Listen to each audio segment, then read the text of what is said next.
Man er bare hele tiden på jagt efter nye sange, som man har lyst til at skrive, og som man har lyst til at indspille. I studiet Birdland i Aarhus gør Peter Viskinde sig klar til sin efterårsturné. Her har han netop indspillet albummet Ved nærmere eftertanke, som er nye fortolkninger af egne og andres sange fra fortiden.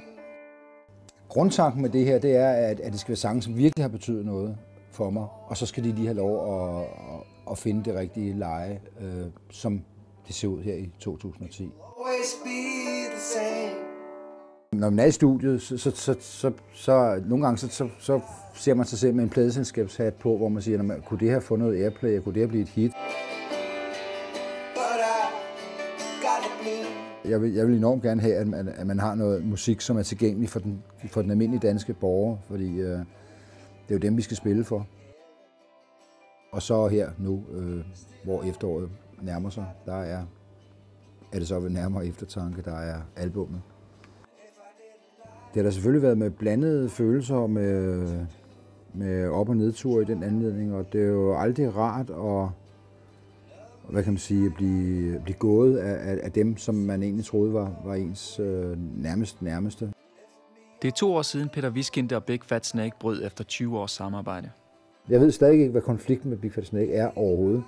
Jeg har ingen idé om det, for jeg har ikke talt med dem, fordi de ikke vil. Fordi jeg ville dem gerne. Jeg har forsøgt mange gange. Det har været dårligt for alle. Alle involveret i den konflikt. Dem, der nu er i Big Fat Snake og mig. Det har været noget rigtig gylde, simpelthen.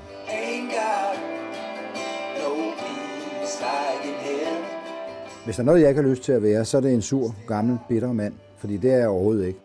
Samtidig så har det jo så også givet luft til og plads til, at jeg kan dyrke mit eget under mit eget navn.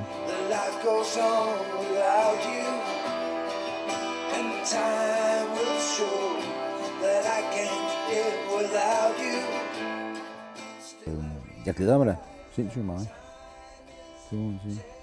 I næste måned spiller Peter Viskinde og hans band i Musikhuset i Aarhus som del af deres forestående turné. Jamen, det ser jo dejligt ud. Det er jo de lidt mindre steder, man får de største oplevelser i virkeligheden af med musik. Og det er måske også noget med netop, at når publikum er så synligt, som det bliver,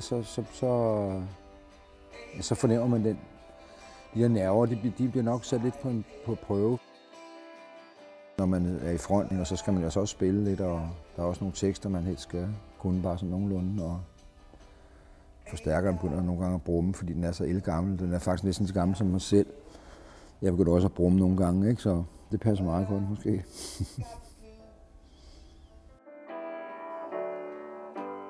Ain't got no peace like in heaven.